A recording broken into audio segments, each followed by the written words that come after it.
नमस्कार. मी सौ सुनंदा पाटील. चपराक प्रकाशनने प्रकाशित केलेल्या प्राध्यापक दिलीप फडके यांच्या पुस्तकानुभव या महत्त्वपूर्ण ग्रंथातील वक्तृत्व कला या लेखाचे मी वाचन करीत आहे. 1830 ते 1910 या कालखंडातील मराठी पुस्तके समजून घेण्यासाठी हे संग्राह्य पुस्तक नक्की मागवा.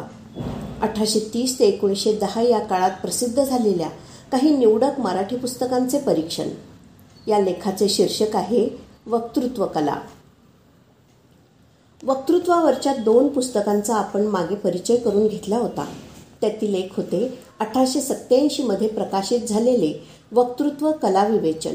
हे काशीनाथ शास्त्री खऱ्यांचे होते. 1907 मधले नारायण रामचंद्र घमेंडीबुवा माहुलीकर यांचे. माहुलीकरांच्या पुस्तकात खऱ्यांच्या पुस्तकाचा उल्लेख केलेला होता आणि त्याबद्दल घमेंडेबुवांनी लिहिले होते की इंग्रजीमध्ये ज्याप्रमाणे या विषयावर अनेक पुस्तके आहेत त्याप्रमाणे मराठीत अगर संस्कृतमध्ये एखादे पुस्तक असल्याचे अद्याप आढळून आले नाही. मात्र कैलासवासी काशीनाथ त्र्यंबक खरे यांनी वक्तृत्व कला विवेचन म्हणून एक लहानसे पुस्तक लिहिले आहे. दुसरे बडोदे येथील ग्रंथ संपादक व प्रसारक मंडळीने वक्तृत्व कला या नावाने पुस्तक प्रसिद्ध केले आहे, पण ते बिटनकृत आर्ट ऑफ पब्लिक स्पीकिंगचे भाषांतर आहे. तिसरे पुण्याचे वासुदेवराव आठवले यांनी वक्तृत्व म्हणून निबंध प्रसिद्ध केला आहे. पण या सगळ्यात कैलासवासी खरे यांचे पुस्तक चांगले आहे, परंतु ते वक्ता तयार झाल्यावर त्यास उपयोगी पडण्यासारखे आहे. कैलासवासी खरे यांच्या पुस्तकात वक्तृत्वाचा खूपच शास्त्रशुद्ध पद्धतीने विचार केलेला आढळतो. घमेंडेबुवांनी उल्लेख केलेले दुसरे बडोद्याला प्रकाशित झालेले पुस्तक म्हणजेच आज आपण परिचय करून घेत असलेले वक्तृत्व कला हे पुस्तक. लेखक आहेत लक्ष्मण त्र्यंबक पारनाईक. हे औरंगाबादचे वकील. 1899 मध्ये दामोदर सावळाराम यंदे यांच्या दामोदर सावळाराम आणि मंडळी यांनी बडोद्यामध्ये हे पुस्तक प्रकाशित केले आहे. म्हणजे खरे आणि घमेंडीबुवा यांच्या पुस्तकांच्या प्रकाशन काळाच्या साधारण मध्यावर हे पुस्तक प्रकाशित झाले असे म्हणता येईल. यंदे यांच्या पुढाकाराने बडोद्याला ग्रंथनिर्मिती व प्रसारासाठी महत्त्वपूर्ण काम करण्यासाठी ग्रंथ संपादक आणि प्रकाशक मंडळी ही संस्था काम करीत होती. लोकोपयोगी विषयांवर ग्रंथ तयार करविणे व चांगल्या ग्रंथकारांनी लिहिलेले ऐतिहासिक, शास्त्रीय व तात्विक विषयांवरील ग्रंथ त्यास योग्य मोबदला देऊन हक्कासह त्यांच्याकडून विकत घेणे व छापून प्रसिद्ध करणे हा या मंडळींचा मुख्य उद्देश होता असे दिसते. पुस्तकांची किंमत कमी ठेवून ग्रंथांचा सर्वत्र प्रसार व्हावा असाही उद्देश यामागे होता. या योजनेच्या अंतर्गत सदस्यांनी 100 रुपये किंवा त्यापेक्षा जास्त रक्कम द्यायची होती आणि त्या बदल्यात त्यांना वर्गणीदारांसाठी असणाऱ्या सवलतीच्या दरात लागेल तितकी पुस्तके उपलब्ध करून दिली जात असत. पुस्तकांच्या या उद्योगात जो फायदा राहील त्यातील निम्मा भाग चांगल्या ग्रंथकारांच्या ग्रंथास उत्तेजन देण्यासाठी वेगळा राखून ठेवणे आणि निम्मा भाग भांडवलात जमा करण्याचा उद्देशही या योजनेत होता. या योजनेअंतर्गत ग्रंथांची निवड करणे, त्यांचे परीक्षण करणे, ग्रंथकारांना उत्तेजन देणे, त्यांना ग्रंथलेखनासाठी सहाय्य करणे आदी कामासाठी एका समितीची रचना केलेली होती. श्रीमंत संपतराव गायकवाड हे या मंडळाचे अध्यक्ष होते. संपतराव हे महाराजा सयाजीरावांचे बंधू होते. त्यांच्यासारखा संस्थांमधला तालेवार या उपक्रमाच्या अध्यक्षपदी असण्याचाच अर्थ या उपक्रमाला बडोदा संस्थांचे भक्कम पाठबळ होते. वक्तृत्व कला हे पुस्तक या उपक्रमाच्या अंतर्गत प्रकाशित झालेले 12वे पुस्तक होते. काशीनाथ शास्त्री खऱ्यांच्या पुस्तकासारखेच पारनाईकांचे हे पुस्तकही वक्तृत्वाचा अत्यंत पद्धतशीर व शास्त्रीय दृष्टिकोनातून विचार करणारे पुस्तक आहे. हे पुस्तक म्हणजे बिटन यांच्या आर्ट ऑफ पब्लिक स्पीकिंगचे भाषांतर आहे असे घमेंडीबुवांनी म्हटलेले आहे. त्यामुळे थोडेसे ह्या इंग्रजी पुस्तकाबद्दलही सांगितले पाहिजे. सॅम्युएल ऑर्चार्ड बिटन हे नाव 19व्या शतकातील लेखकांमधले एक महत्त्वाचे नाव. सॅम्युएल आणि त्यांची पत्नी इजाबेला यांनी अनेक पुस्तके लिहिली.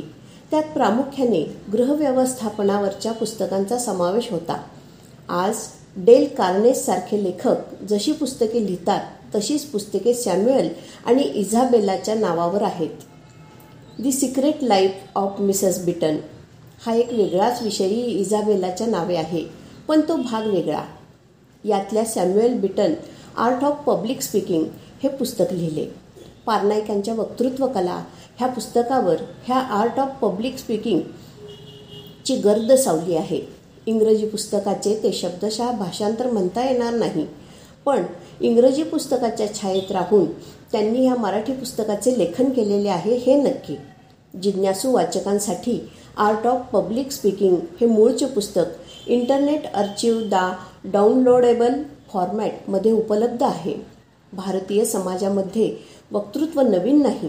पूर्वीच्या काळातल्या कीर्तन प्रवचनांमधून ते आपल्या समोर येत होते असे नमूद करून सुद्धा आधुनिक समाजाला लागणारे वक्तृत्व मात्र आपल्याकडे पाश्चात्यांच्या संपर्कामुळे आलेले आहे असे लेखकाने नमूद केले आहे. पाश्चात्य राष्ट्रांनी ग्रीक आणि रोमन विद्येच्या पायावर आपली उभारणी केली आणि त्यामुळे त्यांना हे साध्य झाले असेही लेखकाने सांगितले आहे. घमंडी बुवांप्रमाणे पारनाईकांनीही त्यांच्या अगोदर ज्यांनी वक्तृत्वावर पुस्तके लिहिली त्यांच्या लिखाणातल्या त्रुटी सांगून आपण त्या त्रुटी दूर करण्यासाठी हे पुस्तक लिहिले आहे असे सांगितले आहे. या कालखंडात मुंबई इलाख्यात बऱ्याच ठिकाणी वक्तृत्वोत्तेजक सभा स्थापन झाल्या होत्या. त्याची दखलही त्यांनी घेतली आहे. पुस्तकात 10 प्रकरणे आहेत. पहिल्या भागात उपोद्घात म्हणजे पुस्तकाचे प्रास्ताविक निरूपण आहे. दुसऱ्या प्रकरणात वक्तृत्वासाठी लागणाऱ्या स्वाभाविक व नैसर्गिक गुणांची चर्चा आहे. त्यात मुख्यतः सहृदयता, कुशाग्र बुद्धी, तारतम्य ज्ञान, उल्हास आणि खरी कळकळ, दुसऱ्याला आपले विचार सांगण्याची उर्मी, तीव्र कल्पनाशक्ती, तामसी वृत्ती याला लेखक गुण म्हणतो आहे. तामसी वृत्ती असा शब्दप्रयोग लेखक या गुणासाठी वापरतो आहे हे लक्षात घेतले तर त्याचे मत चुकीचे म्हणता येणार नाही. दृढ निश्चय किंवा मनाची स्थिरता, प्रसन्न अंतःकरण, ईश्वरदत्त वक्तृत्व गुण, भलेपणा यासारख्या गुणांचा समावेश केलेला आहे. तिसऱ्या प्रकरणात वक्तृत्वासाठी आवश्यक असणाऱ्या अभ्यासाची सविस्तर चर्चा लेखकाने केलेली आहे. त्यात वाचन, मनन, भाषेचा विचार, तर्कशुद्ध विचार करण्याची सवय, उद्योगी वृत्ती आदी मुद्दे लेखकाने मांडले आहेत. विशेषतः भाषेच्या संदर्भातला विचार चपखल उदाहरणांसह ज्या पद्धतीने मांडलेला आहे तो आजही चकित करून टाकणारा आहे.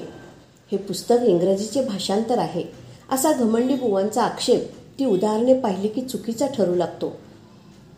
चांगल्या वक्त्याने आपली सगळी भाषणे लिहून काढली पाहिजेत असे पारनाईक सांगतात. व्याख्यान देण्याच्या विविध पद्धती पारनाईकांनी सांगितल्या आहेत. त्यात हस्तलेख वाचणे, आठवून बोलणे, समूस्फूर्तीचे व्याख्यान यासारख्या पद्धतींची व त्यासाठी लागणाऱ्या पूर्वतयारीची सविस्तर चर्चा लेखकाने केलेली आहे. या पुढच्या प्रकरणात व्याख्यान देण्याची शैली या अंतर्गत आवाज, स्वर, वाग्यंत्र, फुफ्फुस, वक्त्यासाठी लागणारा दमसास, श्वासमार्ग, नरडे, आवाज कायम राखणे, सूर, अडखळत वा तोत्रे बोलण्याची सवय, आवाज चिरकणे, श्वासोच्छ्वास, शब्दावरील जोर, बोलण्याचा वेग, चेहरा, नेत्र, मान, हात, पाय, अभिनयाचे भाग, पोशाख, शब्दोच्चार आणि विशिष्ट शब्दावर आघात वा जोर देण्याची पद्धती यासारख्या चांगल्या वक्त्यासाठी अतिशय उपयोगी ठरणाऱ्या मुद्द्यांचे स्पष्टीकरण लेखकाने केलेले आहे. हे सगळेच मुद्दे आजही चांगले वक्ते आवश्यक ठरणारे असेच आहेत. विशेषतः श्वास, आवाज यासारख्या गोष्टी अत्यंत बारकाईने व सविस्तरपणे सांगितल्या आहेत.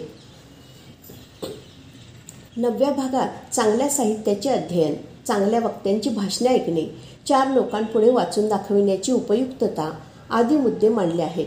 पुस्तकाच्या अखेरीस परिशिष्टात प्राचीन व अर्वाचीन वक्त्यांच्या भाषणांचे मसुदे नमुन्यादाखल दिलेले आहेत. 9व्या प्रकरणाच्या अखेरीस लेखकाने एक सिद्धांत मांडला आहे. चांगला वक्ता होणे हे केवळ प्रारब्धाधीन आहे. जन्मतःच वक्तृत्व गुण वक्त्याच्या बरोबर आला पाहिजे हे जरी खरे असले तरी त्याला अभ्यासाची जोड अत्यंत आवश्यक ठरते आणि तसा अभ्यास असला तर वक्त्याचा नावलौकिक सर्वत्र होतो असा तो सिद्धांत आहे आणि तो चुकीचा मानता येणार नाही. वक्ता दशसहस्रेषु असे आपण सारेजण नेहमीच म्हणतो, पण बऱ्याचदा आला प्रसंग म्हणून वक्तृत्व असाच बऱ्याच जणांचा दृष्टिकोन असतो. वक्तृत्वाचा इतका पद्धतशीरपणे विचार केला तर भाषण करणे हा विषय मुळीच अवघड वाटणार नाही आजच्या काळातल्या शाळा कॉलेजांमध्ये वक्तृत्व स्पर्धा होतात, वक्तृत्व मंडळे काम करतात, पण त्यात किती ठिकाणी इतक्या बारकाईने वक्तृत्वाचा विचार होतो हा प्रश्नच आहे. खरे तर ह्या पुस्तकाचे पुनर्मुद्रण झाले तर आजच्या हजारो विद्यार्थ्यांना त्याचा लाभ होईल हे नक्की. निदान यातली काही पाने पुन्हा नियतकालिकाने टप्प्याटप्प्याने प्रकाशित केली तरी ते खूप मोठे काम ठरेल. ग्रंथसंदर्भ सौजन्य न्यायमूर्ती रानडे मोफत वाचनालय.